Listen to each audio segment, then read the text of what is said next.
and welcome to Talking Cars. I'm Jennifer Stockberger. I'm Mike Monticello. I'm Gabe Shenhar. So today we're going to start talking about the Mazda MX-30, the 2022 Mazda MX-30, not to be confused with the Mazda CX. This is the new electric vehicle from Mazda, their first. And Gabe, I'm going to go to you first to give us a little detail and not just the car, but Mazda's strategy behind introducing their first EV. Yeah, well, I think the background of the car is much more interesting than the car itself. So as you know, Mazda doesn't have any hybrids or plug-in hybrids or any EVs until now. But and that poses a problem for them in terms of the ZEV mandate. ZEV means ZEV, zero emission vehicle, which is a California mandate that every car manufacturer has to comply with. So Mazda has been buying ZEV credits from Tesla, actually, and paying quite a bit of money for that. So with the MX-30, they can pay less and also have an electric vehicle in their arsenal, because there's no car company these days can afford to not have an EV. So it serves the ZEV purpose for Mazda, as well as it puts Mazda in the EV game for whatever it's worth. Now that brings us to the elephant in the room, which and the MX-30 relies on a fairly small battery, 35 kilowatt hour battery, and the car only has a 100-mile range. So the car is so 2011, and now we're in 11 years on. So we've gotten quite advanced in terms of EVs compared to where the MX-30 is right now. That would be the right car for them in 11 years ago, but now it's pretty much dead on arrival.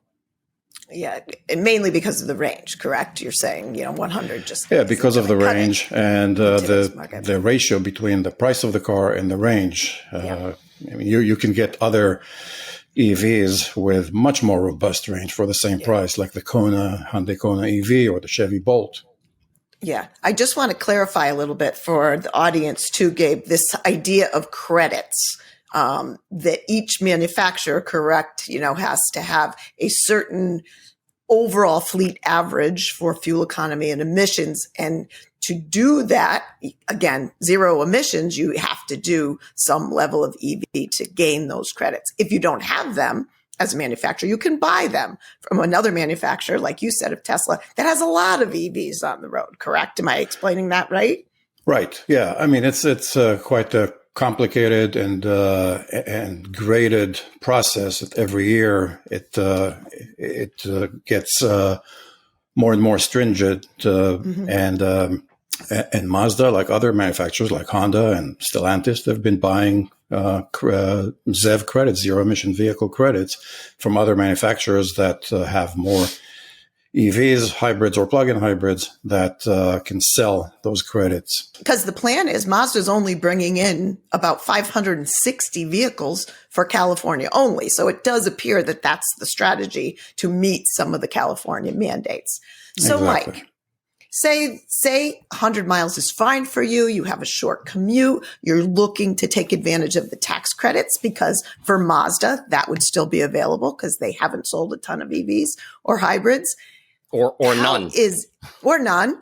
How is it as a car in general? Yeah. Well, I mean, forget the 100 miles. Yeah. Well, I'll be honest. It's hard to not forget about the 100 miles, because it's the most obvious question. Right. And that's why it does kind of come across as a sort of cobbled together quickly vehicle, just purely by the 100 miles of range. And to that end, Mazda, because of that, they're basically admitting that we know this car has limited use. So they have this elite access loaner program, which for people who buy the MX-30, it gives them access to other Mazda vehicles for up to 10 days per year for the first 3 years of ownership. So they're basically saying, we know you can never take this thing on a trip, so here's what you can do in the meantime.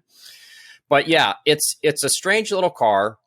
I will say that it is. I mean, it's a strange little car for many Just reasons. the way you describe it. But Yep. I don't think it's all bad. I mean, yes, like you said, let's temporarily forget about the 100 miles of range. I think there's some positive things to this car. And one of them is that it's actually a pretty fun little handler. You know, it has a natural weight to the steering. When you take it through corners, there is more body roll than we're used to with most Mazdas. You know, most Mazdas of any category of Mazda handles really well. This one shows more body roll through corners. But what I like about it, though, it still maintains that Mazda responsiveness. So if you let off the throttle quickly, let's say you start going through the corner, you get a lot of that body roll, and now the front tires start, you know, kind of sliding a little bit across the road. We call that understeer. Let off the throttle really quickly, and it transfers the weight really nicely. And so you actually have a really responsive chassis, just kind of maybe low limits, right? So very Mazda-like. I would, Mazda-like? from that sense, yes, like lower limits than most Mazdas, but chassis responsiveness in line with Mazdas is what I would say. You've also got one thing we notice with many EVs and many hybrids is brake pedal feel, and there's a non-linearity to a lot of EVs and hybrids.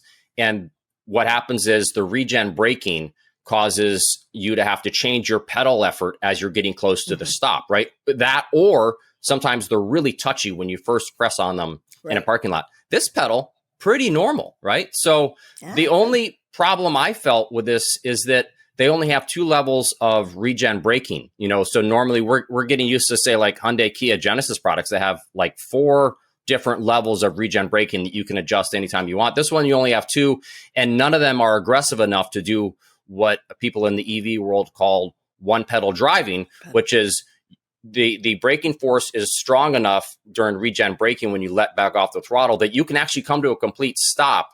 Not only does that help recharge the battery, but I find it kind of fun, like a game. Like, when am I going to let off the throttle at the right point to actually come to a stop at that stop sign? So I think it does have some good things, and also the fit and finish is pretty good. That's another thing. We've come to expect that from Mazda products. They're kind of like in between this everyday mainstream vehicle and luxury vehicles. They kind of bridge the gap in terms of how well the interior is put together, the kind of lots of padded surfaces. This has that as well. The typical Mazda, nice feel to the controls. The only weird thing is it has this sort of like cardboard material that's on the windowsills and the door panels. It's a bit strange. I think they're made out of eco-friendly material. That's something a lot of people like to do with EVs. So I think that's why that is. But that comes across as a little strange. So those are kind of, to me, the high points to the car. So just so that we know, there are some high points to this car.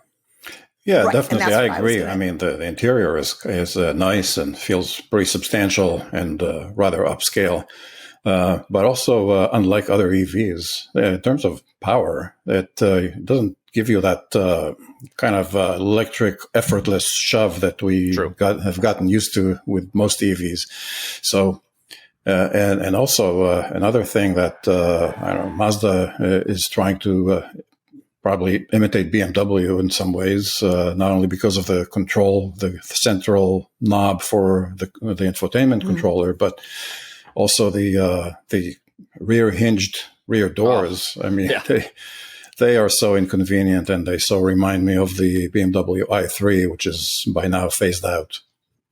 Yeah, what we've been calling the clamshell door. You have to open the front door to open the rear door. So to me, it's just a very impractical thing, because, you know, you have children getting in back there or anything. The other thing I wanted to add, Gabe, you said one of what I was going to say, is that some of the really nice things about EVs are, one, that kind of off the line launch, which we all kind of love.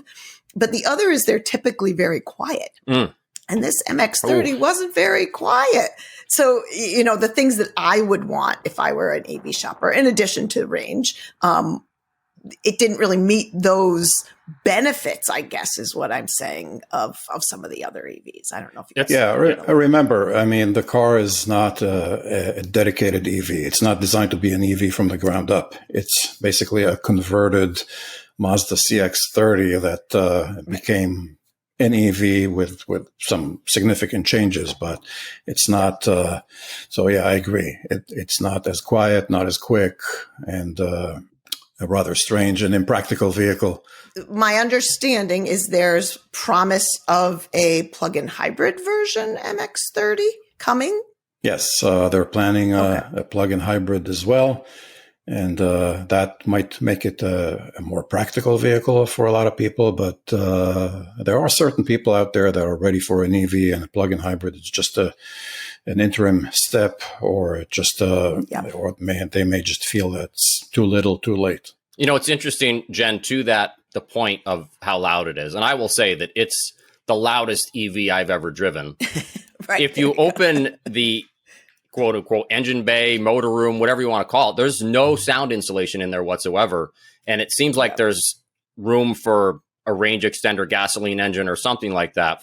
And I think that lack of insulation is part of what's making it so loud. When I first got in and started taking off from the track, I thought, oh, okay, they've tuned in some EV noises to make it seem more sporty, right? And I think actually they have done that to some extent.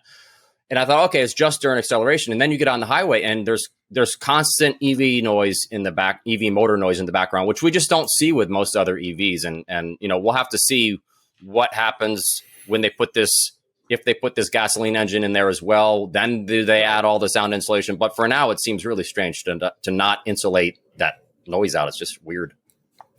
Right. So, and really, will it be an MX-30 then, or is it just a hybrid CX-30 at that point? And you mentioned too, no frunk, no storage under that front hood. Yeah. That's something we also like. So Gabe, limited production, would we buy this for testing, or we'll wait for a more mainstream vehicle to test? Yeah. I mean, as you said, only 560 cars are brought in for now. And we're not going to buy one. I mean, there's a whole lot of words that we're going to add on top of what we already said in Keith's excellent first drive that's already on our site. So we're going to rent a plug-in version from Mazda and reevaluate whether or not we test that one. So yeah, that's where we stand. So stay tuned again on the MX-30. So moving on to our question of the week, as always, please keep them coming. talkingcars@icloud.com, be it written or video. Today's question comes from Kassan. I hope I'm saying that correctly. And it is a video question. Take a listen. Hello, Talking Cars. Today I have a headlight question.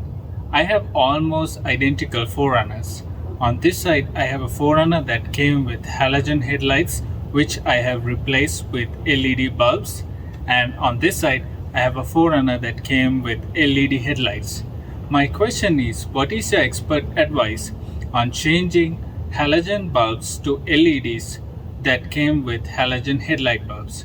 On the garage door, to me, they look exactly same, but I want to know your expert advice on people changing LED bulbs on a halogen projector housing. So it's a headlight question. So I hope you guys don't mind that I'm just going to talk for so a minute. We can take a nap.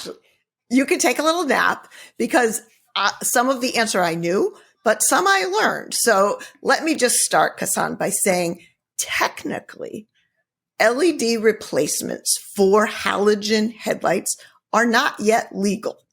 All aspects of a headlight are governed under Federal Motor Vehicle Safety Standard 108, which is the lighting standard. Not just the performance of the original equipment headlight, but every replacement bulb has to go through an approval process through that Federal Motor Vehicle Safety Standard to be technically legal for those. That's why you see the H11s and the H7s and all that. Those are the approved bulbs. And the reason is there's very strict requirements on where the source is placed relative to whatever's distributing the source, the reflector, the lens, etc. There is not yet, LED approved replacement for halogen bulbs. So that's the first part.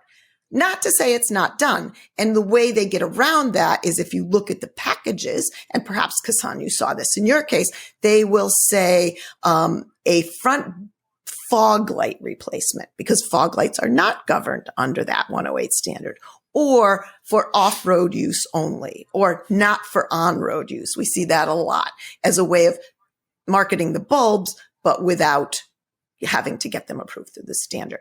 So I reached out to many of my lighting expert friends. So that part I knew. The second part is that the SAE Lighting Committee, Society for Automotive Engineers, says they are very close to getting an LED approved bulb for replacing halogen. So they are definitely working on it. The desire for many people, and maybe in your case, is typically a brighter light, a whiter light, which LEDs absolutely do. We have done many replacement bulb tests at Consumer Reports, and what we find is you can absolutely change how bright they are. You can't necessarily change how far they go. Again, that's governed by either the reflector behind the bulb or the lens in front of it. You don't get a lot of change in distance. The more super technical side that I learned is that halogen bulbs are what they call an axial orientation. So it kind of does a flood of light in the center that fades off as it moves away. You'll actually see the centers in some low beam bulbs have a shield on them. It's a painted tip. So it doesn't have a ton of light in the middle. LEDs are kind of point or flat sources. So you have to align them, and there may be separations in them, etc., that don't do what the halogen bulb does. That's why they're going through this development process. Not just SAE, but that includes the bulb manufacturers. So yours actually looked very good, very uniform. But bottom line is, if a headlamp was designed for a halogen, you probably want to stick with a halogen unless you're absolutely desiring to make it a little brighter, but technically not legal. Jen, did you notice when you looked at the video, didn't it actually look like the ones that he, did replacement LEDs look like maybe it's something with the way the video captured it, but the replacement one actually looked more LED like, so one of the things that I learned from reading your tech reports on when you do the headlight testing is that something that LEDs are known for is a very white and very bright light. And I got to say, the one that he did the replacement on actually looked whiter than the standard LEDs on the other. Did you notice that as well? And also the pattern looked more uniform. One was absolutely more yellow. I was thinking that it was halogen compared to LED that he was showing in the garage, which would explain the yellowish. But the yellowish one was actually the one that came standard with LEDs. The whiter one was the one he replaced the halogens with LEDs, and the pattern looked more uniform. Obviously, he got a good bulb replacement, a good LED replacement for his halogens. And we have seen that. Some manufacturers making the LEDs a little less bright to combat perceptions of glare, misalignment, etc. So again, one of the other reasons why they're mandated and regulated so heavily is to prevent these glare issues. Jen, now for all those people who are interested in those conversions, are there any ramifications in terms of the draw on the electrical system between halogen and LED? Right. So the draw is less. The draw is less. The life is long. Again, that's part of the other advantages that I didn't mention. Is the idea is you'll have this bulb that lasts much longer. So the draw is actually less. But in doing all my research, it can sometimes mess with the electrical system because it's expecting a higher draw for the halogen and doesn't get it. So it gets confused. Not that the draw is too great, but that it's just confusing to the system. So great question, Ghassan. I'm sure you are not alone in that desire for aesthetics, for performance, but I do expect that we'll see some LED replacements that are legal coming in the future.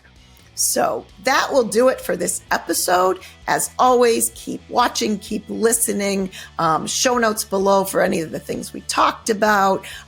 Keep your questions coming. talkingcars@icloud.com. And we'll see you next week.